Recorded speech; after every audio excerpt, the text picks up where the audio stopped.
But to begin with, we've got, I believe we've got Martin Robards of the Wildlife Conservation Society. I think we've got him online. And he's going to be talking to us about bottom-up approaches to building social ecological resilience in Arctic marine ecosystems. Sounds good. Just wanted to say sorry to people that I'm not there in person, coming out as far as Sandpoint the other day, reminding me how beautiful it is out there. What a wonderful environment. But this morning, I'll talk a little bit about bottom-up approaches to building social ecological resilience in Arctic marine ecosystems using two case studies, the Open Water Season Conflict Avoidance Agreement and the Arctic Waterway Safety Plan. So on the first slide, I want to talk a little bit about what is social ecological resilience. What do I mean by this? It really comes down to the ability of a system to maintain itself, to maintain a social ecological relationship in the face of change. So I'll talk a little bit quickly here about what is that relationship and what is change. So it's easy to see indigenous subsistence in the Arctic as a relationship between people and their environment. Here we're looking at the sea ice edge about 6 miles northwest of Barrow, and the relationship with the bowhead whale that migrates along this edge and is the source of the spring hunts. But going to the next slide, it's important to remember, and ICC has been a big part of this, in emphasizing how food security is so much more than just the hunt or just the nutritional value of subsistence. It's all aspects of the culture. Also about the economic needs of communities in the Arctic. Here, Nanner and the Teck Minko mine up at Red Dog. So this relationship between people and the environment spans nutritional, it spans culture, it spans economic needs. And so when we're talking about a system that is changing, it is all of these facets. So on the next slide about change, and I generally use the Oxford English Dictionary saying English, but Webster would do the same thing. It's the idea of a system becoming different over time or a different way of using it. So we can think of change in both of these ways. Is the environment changing or is the way we're interacting with it changing? There's a couple of pictures that I took a few years ago in 2012 and some of 2013. And here we see the impact of a changing climate impact on the environment, where the village of Gamble has had so much more trouble in achieving their food security needs because of the rapidity that the war has passed by that community. In 2013 was announced as a disaster for the lack of food that could be secured that year. So when we're thinking about change on the next slide, in the Arctic, we're also seeing the vessels that you're so familiar with in the Aleutians showing up north of Bering Strait. Oil and gas activities, obviously, we've heard a lot about the shale activities, not so much over the last year, but as oil prices rise, I'm sure we'll see oil and gas activities in the Arctic again. Certainly pertinent with the Crystal Cruises, cruise ship coming up through the Arctic this year, the arrival of new visitors in the high Arctic, crossing through a variety of different shipping lanes. All of these changes bring a lot of impacts or alterations to the food and economic security of the villages along the northern coast. And these can be things, like chronic and acute noise, physical disturbances to the animals, new industries appearing, new visitors, new communities of species as the boreal species move up into the Arctic, pollution, also opportunities. And so it's trying to bring all of this stuff together and what it means to the community. All these conflicts and opportunities can be addressed through what we call governance. Environmental governance refers to a set of regulatory processes, mechanisms, and organizations through which political actors influence environmental actions and outcomes. We frequently think of governance at these national and international levels, and there's certainly been a lot of documents published over the last few years talking about governance in the Arctic, things like the presidential report here or things from the Arctic Council. The trouble with a lot of these high-level documents, they'll talk about the needs for local engagement, or they'll talk about the needs for new rules, but often there's no mechanism or there's no sort of pathway displayed about how to do that. What I'll talk about now is these two examples that really talk about the bottom-up approaches to get towards some of these higher level ideals of the way things should happen in the Arctic from a governance perspective. The political actors, and this is just to emphasize that when we talk about governance, it's not just states coming up with laws and regulations. It is also communities, businesses, NGOs, all sorts of people coming together to work on the way things operate in a specific environment, in this case, the Arctic. Two case studies that I mentioned before, the Open Water Seas and Conflict Avoidance Agreement, which I'll discuss first, and then the Arctic Waterway Safety Plan. Both of these reflect where marine mammal hunters are bringing traditional ecological knowledge and the native voice to Arctic governance. And how does that happen? So the Conflict Avoidance Agreement, often known as the CAA, let's run through this. The idea of the CAA was started some 30 years ago, was that individual hunters or individual village voices can get lost in these wider deliberations, and that their voices are strongest when all villages speak together. The agreement built on a history of the hunters speaking together on the bowhead whale subsistence quota when it was threatened by the International Whaling Commission. So there was a long history of working together towards a common goal. Even though they're speaking with one voice, it's important to recognize that the development effects of oil and gas in this case affect villages differently. But during the annual CAA meeting, 11 villages each sent 3 representatives to meet in Barrow with the representatives of the oil and gas industry. Meetings are facilitated by the Alaska Eskimo Whaling Commission commissioners, but also their staff and the legal counsel. At this annual CAA meeting, the offshore oil and gas exploration plans are presented to the hunters, and then those representatives of each village caucus and decide what concerns that they have about the impacts and what mitigation measures they need to have happen. Next slide. This results in one common position. The measures are all set down in the Conflict Avoidance Agreement, which covers all the planned offshore developments for each year, and along with those measures to protect subsistence activities.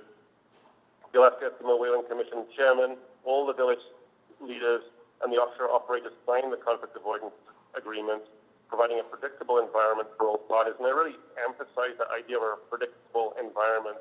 Both the oil and gas industry can move up into the Arctic and conduct the activities that they need to do, knowing that things have been approved, and the hunters can go out and do the whale hunt or other hunts, knowing that they won't be disturbed during that time period.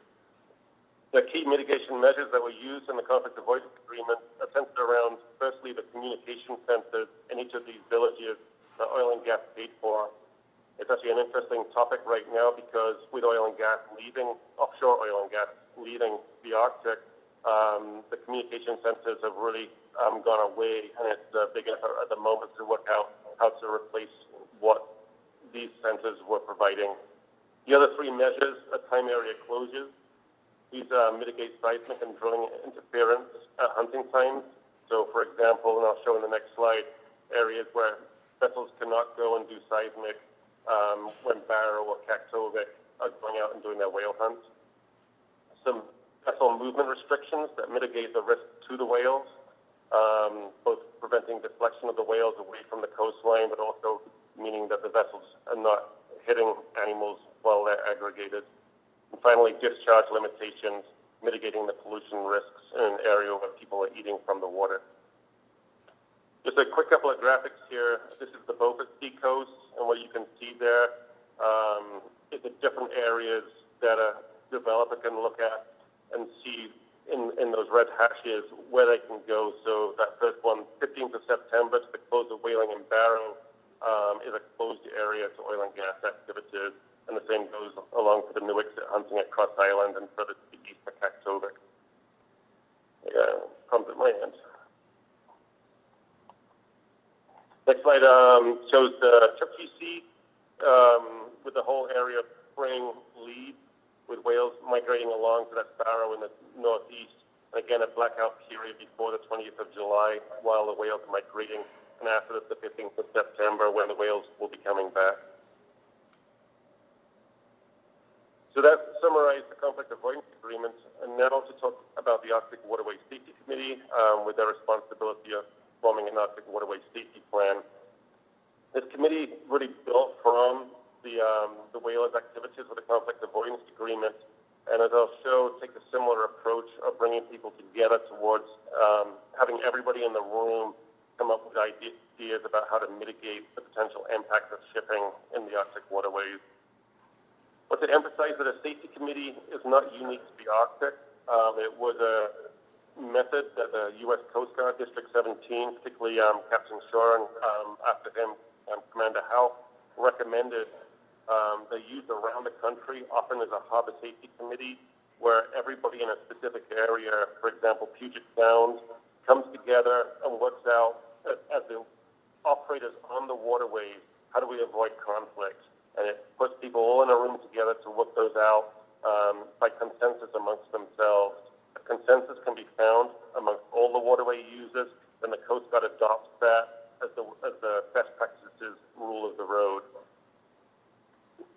This process of forming the Arctic Waterway Safety Committee, like for the whalers who were concerned in the conflict avoidance agreement with oil and gas seismic operations, back in about 2005, 2006, the Eskimo Walrus Commission, where I was working, was having a lot of commissioners come in and say they were concerned about these new ships coming through the Arctic. The same with the Whaling Commission, which spun up over time to forming the Waterway Safety Committee. Next slide shows that history, where in March 2012, all of the Arctic Marine Mammal Co-Management groups, the Eskimo Whaling Commission, the Walrus Commission, the Beluga Whale Committee, the Nanook Commission, and the ICEAL Committee came together to work out what was their shared understanding and their shared needs around Arctic shipping. By 2014, that spun up into the Arctic Waterway Safety Committee, and there's been another 5 meetings since then in both Anchorage and Juneau. You can find more information about the Arctic Waterway Safety Committee online at arcticwaterways.org. And as you see here, the purpose of the committee is to bring together all local marine interests in the Alaskan Arctic in a single forum and to act collectively on behalf of those interests to develop best practices to ensure a safe, efficient, and predictable operating environment for all current and future users of the waterways. So again, very similar to the CAA, we're looking for predictability both for the hunters who are going on the water and for the ships coming through that region. You'll see on the organizational structure, it's a committee that's chaired by Willie Goodwin, who also chairs the Beluga Whale Committee out of Kotzebue. When we think about the voting parties, we have a third of the members are subsistence hunters, a third are industry, and a third are other interests such as the City of Nome, the boroughs, and tribal.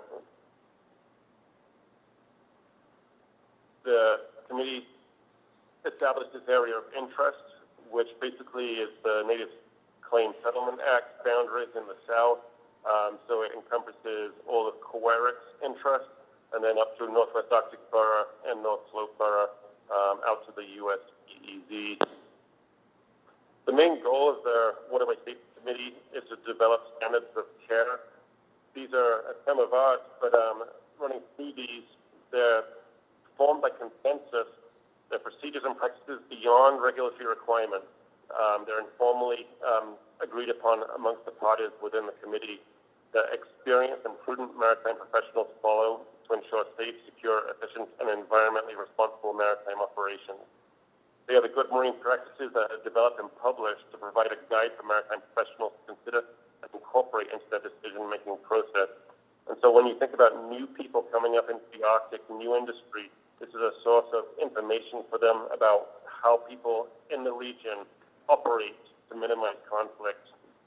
And finally, the idea that these standards of care, being the best practices and adopted by the Coast Guard as such, mean that if things happened where, say, subsistence was impacted by people not following the standards of care, that could be seen as negligence if there was impacts that were taken to court on that.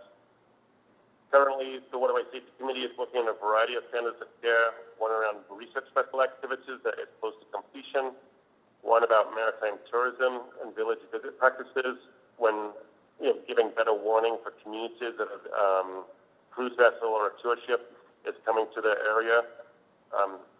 activities proximal to marine mammals, and then around maritime insurance. Most people have heard about the FOLA code, the best practices coming out of the Waterway Safety Plan. The intent is that they will be used to inform voyage planning, which is a part of the FOLA code that minimizes threats to marine mammals and indigenous subsistence hunters by avoiding no-go areas. So these deliberations at the local level will be able to spin up into the international, so when international vessels are coming down on north through Bering Strait, they know how to avoid impacts to subsistence hunters and the marine mammals. So wrapping up in conclusion, I think it's fair to say that both of these activities have been fairly successful, but all began with collaboration and identification of a problem by local communities. Clear goals were set and objectives for reaching consensus within these organizations. They recognize that the boundaries among the health of the physical environment, wildlife, and human communities are seamless. The impacts of the whales are the same as impacts to food security. They embrace the significant length of time required to engage in a meaningful process. It's worth noting that the TAA took over 30 years to get to where it is today, and already the Waterway Safety Committee has been working for 5 years to develop consensus on different topics. And finally, the value of informal processes of problem solving that can ultimately support more formal laws and policies. Both of these processes have started informally with the people in an area deciding on how to best operate to avoid impacts amongst themselves. And with that, I'll take any questions. I thank you for your listening over the phone. Thank you, Mark. Thank you, Mark. Let's have a round of applause for Martin. And